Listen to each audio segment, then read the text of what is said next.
আসসালামু আলাইকুম ওরহমতুল্লাহি ওবারাকাতুহু।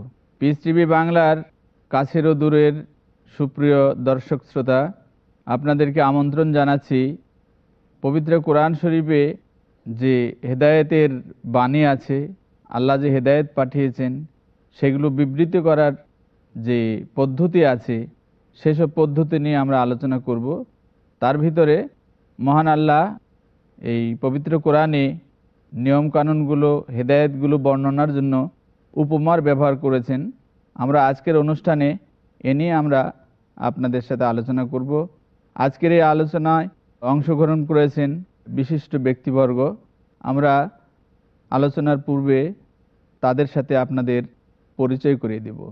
আমার সাথে আছেন বিশিষ্ট আলেম দ্বীন শেখ শহীদুল্লাহ খান মাদানী, আসসালামু আলাইকুম রহমতুল্লাহ। শেখ ইউসুফ আব্দুল মজিদ, আসসালামু আলাইকুম রহমতুল্লাহ বারাকাতুহু। বিশিষ্ট ইসলামী ব্যক্তিত্ব ডক্টর আহমদুল্লাহ। আসসালামু আলাইকুম রহমতুল্লাহি ওয়া বারাকাতুহু। আপনাদের সবাইকে আমাদের অনুষ্ঠানের পক্ষ থেকে মোবারকবাদ জানিয়ে আমরা প্রথমেই শেখ ইউসুফ আব্দুল মজিদকে অনুরোধ করব যে আমাদের শ্রোতাদের উদ্দেশ্যে আপনি মাসাল কোরআন শরীফে যে ব্যবহৃত হয়েছে এই উদ্দেশ্য এবং বিষয়টা দু চার কথায় বলার জন্য অনুরোধ করছি। কুরআনুল কারীমে মহান রব্বুল আলামিন অসংখ্য বিষয়ের অবতারণা করেছেন এবং অনেক বিষয়কে আরও স্পষ্ট করে আমাদের সামনে তুলে ধরবার জন্য আল্লাহ তাআলা মাসাল বর্ণনা করেছেন। যে মাসাল মানে আমরা আমাদের ভাষায় বুঝি দৃষ্টান্ত দিয়ে কোনো জিনিসকে অধিক স্পষ্ট করে বোঝানো। তো আল্লাহ তাআলা কোনো বিষয়ে আলোচনা করার পরে তার মিসাল বর্ণনা করেছেন, দৃষ্টান্ত। অনেক সময় আল্লাহ পাক যে বিষয়টা আলোচনা করেছেন সেটাকেই মিসাল হিসাবে, যা অনুসরণীয়, অনুকরণীয়, যা আমাদের জন্য পালনীয়, সেই হিসাবেও আল্লাহ পাক উল্লেখ করেছেন ওয়াতিলকাল আমসালু নাদরিবুহা লিন-নাসি লাআল্লাহুম ইয়াতাফাক্কারুন, যাতে করে মানুষ চিন্তা করে, গবেষণা করে। কখনো কখনো বিষয়কে স্পষ্ট করবার জন্য আল্লাহ পাক উপমা এনেছেন। যেরকম যারা মূর্তি পূজক তাদের সম্পর্কে আল্লাহ পাক ইরশাদ করেন তাদের অক্ষমতা এবং দুর্বলতা কীরকম, যে তারা কোনো কিছুই করতে পারে না, তারা একটা মাছিও তৈরি করতে পারে না, এবং যদি তারা তাদের সামনে যে খাবার রাখা হয় তা থেকে কোনো একটা মাছি যদি খেতে আসে তাহলে সেটাকে তারা তাড়াইতেও পারে না, দূর করতেও পারে না। তো দাউফাত তালিব ওয়াল মাতলুব, যে তালেব এবং মাতলুব উভয়ই দুর্বল। যে উপাসনা করতেছে সেও দুর্বল, যার উপাসনা করছে সেও দুর্বল। এরা তো মাবুদ হওয়ার, উপাস্য হওয়ার যোগ্যতা রাখে না।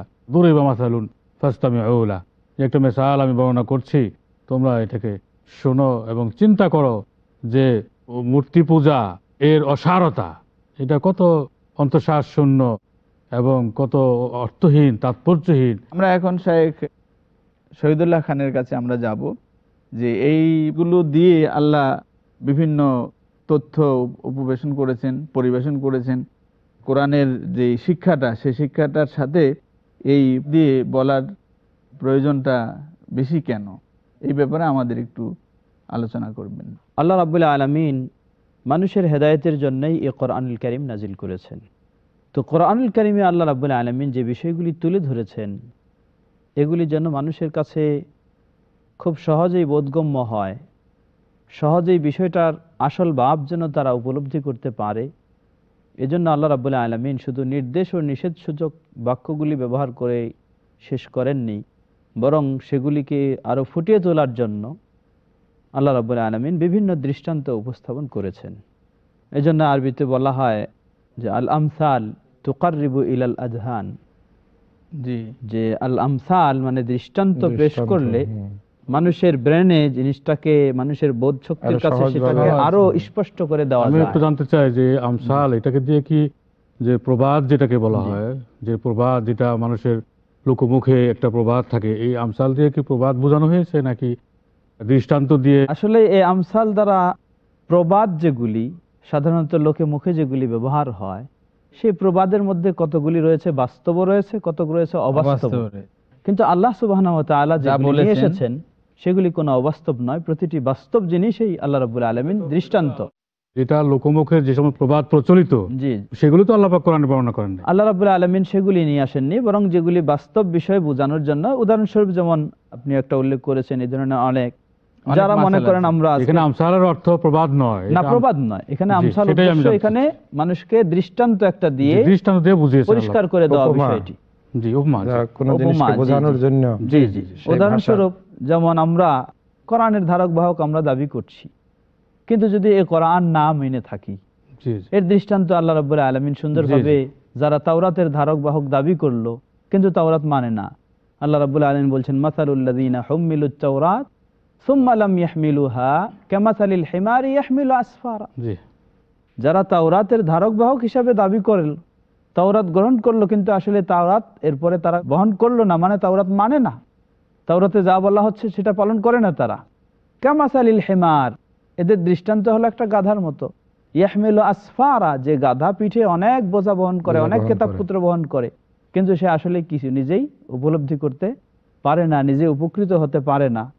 তো এই ধরনের আল্লাহ রাব্বুল আলামিন বিভিন্ন দৃষ্টান্ত আমাদেরকে তুলে ধরেছেন, যেগুলির মাধ্যমে আমরা যেন সহজে এই বিষয়গুলি উপলব্ধি করতে পারি। ধন্যবাদ শেখ শহীদুল্লাহ খান আপনাকে, যে আমরা বিষয়টা ক্লিয়ারলি উপলব্ধি করার চেষ্টা করছি যে মাসাল কোরআন শরীফে যে ব্যবহৃত হয়েছে এটা যে কোনো ভাষাতেই এটা আছে, যেমন বাংলা ভাষাতে প্রবাদ আছে, আরবি ভাষাতে মাসাল আছে, কোরআন শরীফে মাসাল ব্যবহার করা হয়েছে। এখন এই মাসালের প্রতিশব্দ প্রতিভাব আমরা কি দিয়ে পূরণ করব? কোরআন শরীফে যে মাসালটা আসছে, আরবি ভাষায় যে মাসালটা আছে, একই অর্থে আসছে, কিন্তু এর ব্যবহারিক কারণে, অর্থাৎ কোরআন শরীফে এর যে প্রয়োগটা, সেই প্রয়োগের কারণে এটা ইসতিলাহ হিসেবে দ্বিতীয় একটা পর্যায়ে চলে যেতে পারে, নতুন একটা অর্থ সেখানে নেওয়া যেতে পারে। কিন্তু আরবি ভাষায় যে মাসাল, কোরআন শরীফে সেই মাসালটা আছে। মূল কথাটা আপনি যেটা বলেছেন সেটা হলো যে লোকমুখে প্রচলিত সেই কথা কোনোটা সত্য হতে পারে, মিথ্যাও হতে পারে। ডক্টর আহমদুল্লাহর দৃষ্টি আকর্ষণ করব, এই যে ভাষা সাহিত্যে আপনার প্রবাদ প্রবচন আছে, তারপরে অলংকার শাস্ত্রের বিভিন্ন নিয়ম কানুন আছে, সেখানে প্রবাদটাও তার একটা গুরুত্বপূর্ণ অংশ আর কি। তো এই ভাষায় এই প্রবাদগুলো মানে কখন তৈরি হয় বা ব্যবহার করে কেন সাহিত্যিকরা? বিষয়টি অত্যন্ত গুরুত্বপূর্ণ বিষয়। বিশেষ করে এখানে আমি দুই ভাগে কথাটাকে উপস্থাপন করার চেষ্টা করব। এক নম্বর হচ্ছে যে কোরআনে ব্যবহৃত এই আমসাল, উপমা অথবা কথা বোঝানোর জন্য যে প্রবাদ, যেগুলো উপমা সমূহ প্রয়োগ করা হয়েছে, আর এটার হলো যে কোরআনের ভিতরে ভাষাগত যে সৌন্দর্য, এই যে ভাষা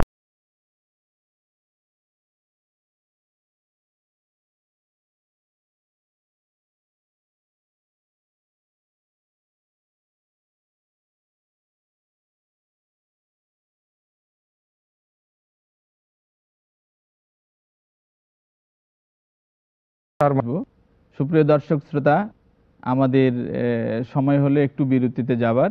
আমরা বিরতি শেষে আবার ফিরে আসবো ইনশাআল্লাহ। আশা করব ততক্ষণ আপনারা আমাদের সাথেই থাকবেন। আসসালামু আলাইকুম ওয়া রাহমাতুল্লাহি ওয়া বারাকাতুহু। বিরতির পরে আমরা আবার ফিরে এলাম। আমাদের সাথে থাকার জন্য আপনাদের সবাইকে আবারও ধন্যবাদ। আমরা ডক্টর আহমদুল্লাহর কাছে এই প্রবাদ বিষয়ক জানতে চাচ্ছিলাম যে মহাগ্রন্থ আল কোরআনে 250-এর অধিক উপমাকে এনে তার মূল বিষয়কে উপস্থাপন করার জন্য চেষ্টা করা হয়েছে। তো এই ভাষাগত দিক দিয়ে সাহিত্যিক মানে বা সাহিত্যিক বিচারে এই বিষয়টা গুরুত্বটা উনি বলতেছিলেন, আমরা ওনার কাছে সেই বিষয়টা আবার আমরা যে কথা বলতেছিলাম যে কোরআনুল কারীম বা এই কালামুল্লাহ আকাশের নিচে জমিনের উপরে এর চেয়ে সাহিত্য মানের কোনো শ্রেষ্ঠ গ্রন্থ আর দ্বিতীয়টি নেই। এবং আজ যে সময়ে আল কোরআন আল্লাহ সুবহানাহু ওয়া তাআলা নাজিল করেছেন, তখন আরবের কবি সাহিত্যিকগণ ভাষার ক্ষেত্রে উপমা ব্যবহারের দিক থেকে তারা কিন্তু যথেষ্ট শক্তিশালী ছিল, এবং তারা ওই কবিতাকে, ওই রচনাকে অনেক বেশি গুরুত্ব প্রদান করতেন যে কবিতা বা রচনার ভিতরে তারা উপমার ব্যবহার বেশি করে বেশি করতে পেরেছেন। কোনো কথাকে বোঝানোর জন্য যখন সেখানে কোনো উপমা টেনে নিয়ে এসেছেন, তখন সেটা পাঠককে আরো বেশি আকৃষ্ট করেছে। তো সর্বশ্রেষ্ঠ কিতাব এবং ভাষা সাহিত্য, এর ভিতরে শব্দ প্রয়োগ, ব্যাকরণ, এই সার্বিক দিক থেকে যেটি পৃথিবীর সমস্ত জ্ঞানীগুণী মানুষের জন্য একটি সর্বশ্রেষ্ঠ চ্যালেঞ্জ, যে চ্যালেঞ্জ স্বয়ং আল্লাহ সুবহানাহু ওয়া তাআলা কোরআনে ঘোষণা করেছেন যে ইন কুনতুম ফি রাইবিম মিম্মা নাযালনা আলা আবদিনা ফাতু বিসূরাতিন। এখানে মাসাল শব্দ না আসলেও যে আহ্বান জানানো হয়েছে সূরার মতো তোমরা তৈরি করে নিয়ে আসো, কিন্তু তারা এই চ্যালেঞ্জ মোকাবেলা করতে ব্যর্থ হয়েছে। কেন? যে কোরআনের শব্দ ভাষা বর্ণ এবং এর সৌন্দর্য, যেটাকে আমরা বলি বাগ প্রকৃতি, পৃথিবীর আর কোনো গ্রন্থের সঙ্গে যা তুলনীয় নয়। এই দিক থেকে আল্লাহ সুবহানাহু ওয়া তাআলা কোরআনের আবেদনকে তার বান্দাদের সামনে সহজ ভাষায় পূর্বে যে বিষয়টি বর্ণনা করেছেন এই বিষয়টির সঙ্গে পরবর্তী একটি উপমা দিয়ে এটি তাদেরকে আরো বেশি সহজে হৃদয়ঙ্গম করার, উপলব্ধি করার জন্য এই পদ্ধতিটিকে আমরা হয়তো বলবো যে আল্লাহ সুবহানাহু ওয়া তাআলার একটি চমৎকার কোরআনের বৈশিষ্ট্য হিসাবে এসেছে। আর দ্বিতীয় যে বিষয়টি আমরা দেখেছি কোরআনে, যে বহুবিধ বিষয় এগুলোকে বোঝানোর জন্য আল্লাহ সুবহানাহু ওয়া তাআলা কখনো কখনো একটি মাকড়সার ঘরকে সামনে এনে উপস্থাপন করেছেন ঈসা আলাইহিস সালামের সৃষ্টি, যেটি সরাসরি পিতা ছাড়া শুধুমাত্র একটি আল্লাহ সুবহানাহু ওয়া তাআলা যেখান থেকে তাকে তৈরি করেছেন, এটাকে উদাহরণ দিয়েছেন যে দেখো আমি আদমকে কিভাবে সৃষ্টি করেছি। তার মানে যে বস্তুগুলো অর্থাৎ বিষয়গুলোকে বোঝানোর জন্য বা সহজ বুদ্ধ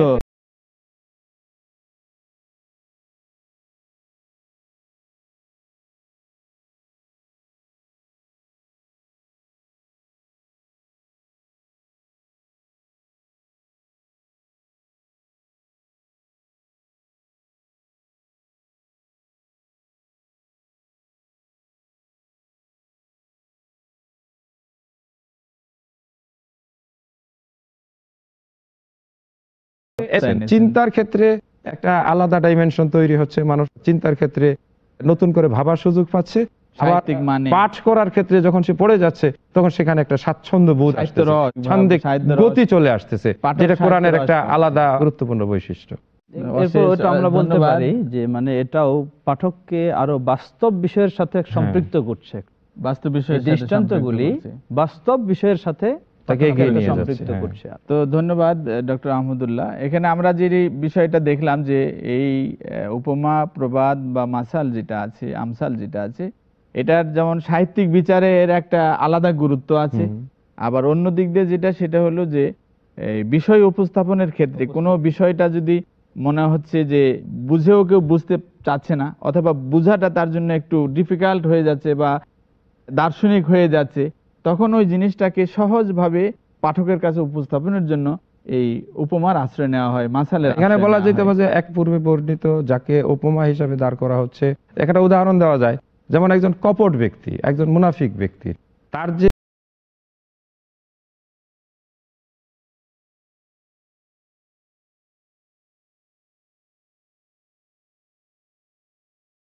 ডুবে যাচ্ছে, তো আল্লাহ এটাকে এই পথ চলতে গিয়ে এই যে আকাশে বিদ্যুৎ চমকানো বজ্রের সঙ্গে উপমা দিয়েছেন, মাসালুহুম কামাসালিল্লাযী ইসতাওকাদা নারা।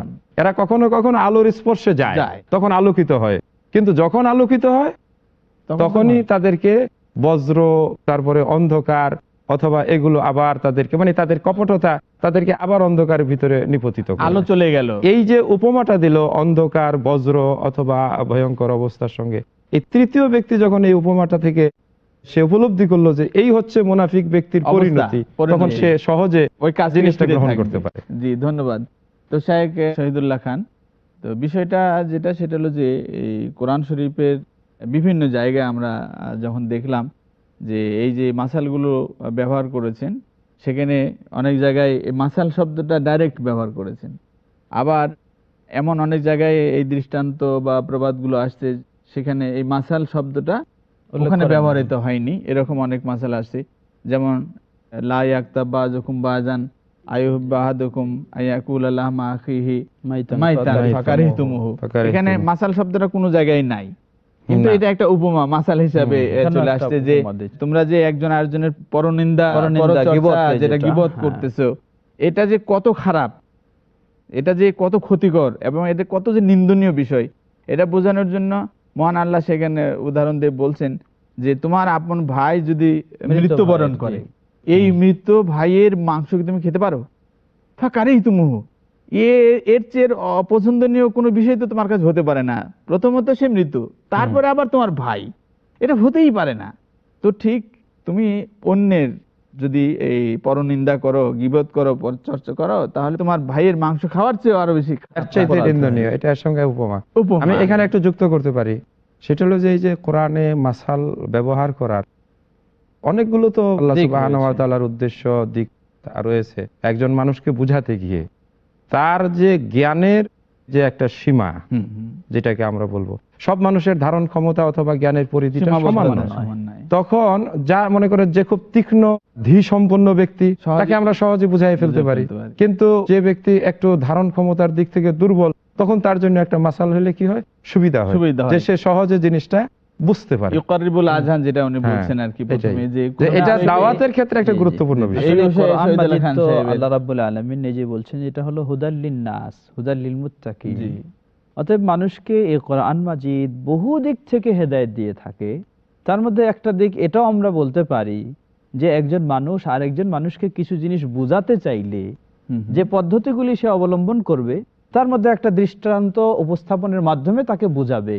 এটাও যেন আল্লাহ রাব্বুল আলামিন এগুলির মাধ্যমে আমাদেরকে শিক্ষা দিচ্ছেন যে আমরা যখন শ্রোতাকে কিছু বুঝাবো, তাকে তার পারিপার্শ্বিকতা বা পরিবেশ, যেই পরিবেশে সেই চলে, সেই পরিবেশের কিছু দৃষ্টান্ত তার কাছে তুলে ধরে তার কাছে যেন বোঝাতে পারে জিনিসটা। এটাও আমরা কোরআনুল কারীমের একটা হেদায়েত থেকে বা দিক নির্দেশনা থেকে এটাও আমরা একটা শিখতে পারি বা মনে করতে পারি।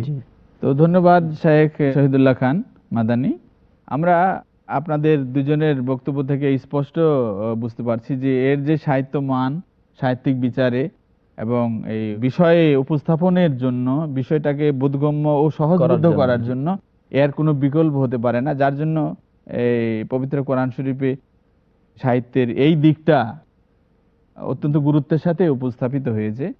তা আমরা শেখ ইউসুফ আব্দুল মাজিদের কাছে যাব, যে একজন মুশরিক বা একজন বেদিন যে আল্লাহর সাথে অংশীদার নির্ধারণ করে, তারা যখন পাথর পূজা করছে, গাছ পূজা করছে, বা এই যে আশ্রয় নিচ্ছে, নিজের অসহায়ত্ব যখন বিপদে পড়ছে, তখন একটা গাছের কাছে যে অথবা একটা মূর্তির সামনে যে দাঁড়িয়ে তার কাছে সাহায্য চাচ্ছে। তো সেই কথাটা আল্লাহ বলছেন যে কাবায়তুল আনকাবুত।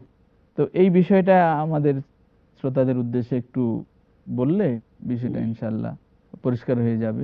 মাসালুল্লাযীনা ইত্তাখাযু মিন দুনিল্লাহি আউলিয়া কামাসালিল আনকাবুত ইত্তাখাযাত বাইতা ওয়া ইন্না আওহানাল বুয়ুতি লাবাইতুল আনকাবুত। যা আল্লাহকে বাদ দিয়ে তারা যাদের পূজা করছে, দেবতা দেবদেবী বা যেটা সূর্য চন্দ্র, মানুষ তো পূজা করে তার থেকে কিছু পেতে চায়, সাহায্য পেতে চায়, আশ্রয় পেতে চায়, সহযোগিতা পেতে চায়। আল্লাহ বলেন যে এদের পূজা করাটা উপমা হলো যে কাবায়তুল আনকাবুত। এরা এদেরকে পূজা করার জন্য যে সৌধ রচনা করা হয়েছে, এই সৌধটা এটা আনকাবুত বা মাকড়সা, স্পাইডার। এখানে শাইখের সাথে যুক্ত করতে পারি যে দেখেন যে যাদের পূজা করা হচ্ছে তাদেরকে কিন্তু খুব শক্তিমান মনে করা হচ্ছে। শক্তিশালী কিছু না হলে তাকে কেউ পূজা করে না, তার কাছে সে পাথর হোক, গাছ হোক, অথবা যাই কিছু হোক। এই শক্তিশালী বিষয়টিকে আল্লাহ পাক সবচাইতে যে দুর্বল ঘর, তার সঙ্গে উদাহরণ দিয়েছেন, তার ঘরটা যে তোমরা যাকে আঁকড়ে ধরেছো তার পরিণতি মাকড়সার ঘরের চাইতেও দুর্বল, আরো দুর্বল। অর্থাৎ আল্লাহকে বাদ দিয়ে অন্য কাউকে পূজা করে তার থেকে কোনো কিছু আশা করা যায় না। যেরকম মাকড়সার জাল দিয়ে কেউ যদি মনে করে যে বাতাস ঠেকাবে, সেই ঘরে বসবাস করবে অথবা সেখান থেকে সে উপকার পাবে, এটা তার পক্ষে কখনোই সে পেতে পারে না। মাকড়সার বাসা সেটা মুহূর্তের ভিতরে উড়ে যায়, সেটাকে উড়াতে বা সরাতে গিয়ে, ধ্বংস করতে গিয়ে কোনো রকম শক্তির প্রয়োজন হয় না। এরকম আল্লাহ তাআলা যাদেরকে তারা মাবুদ বানিয়ে তাদের সৌধ তৈরি করে তার পূজা করতেছে, মহান রব্বুল আলামিনের কাছে মাকড়সার বাসার চেয়েও এগুলো অনেক দুর্বল, অনেক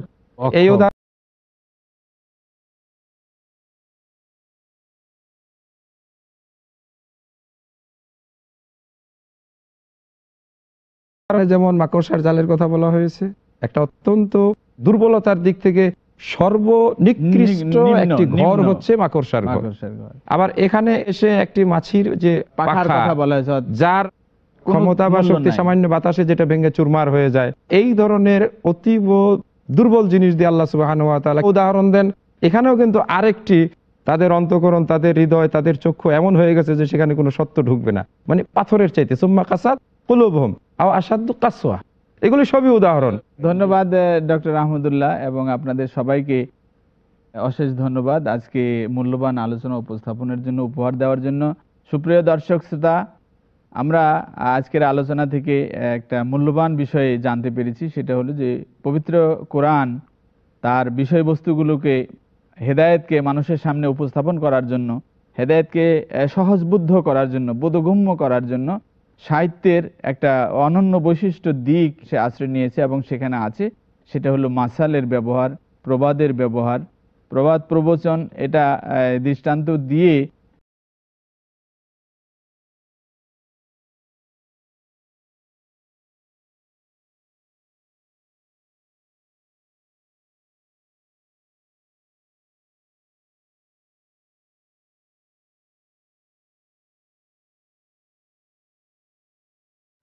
আপনাদেরকে এই অনুষ্ঠানের পরবর্তী পর্বে দেখার জন্য, পরবর্তী পর্বে আহ্বান রেখে, আমন্ত্রণ জানিয়ে আজকের অনুষ্ঠান এখানেই শেষ করছি। আসসালামু আলাইকুম ওয়া রাহমাতুল্লাহি ওয়া বারাকাতুহু।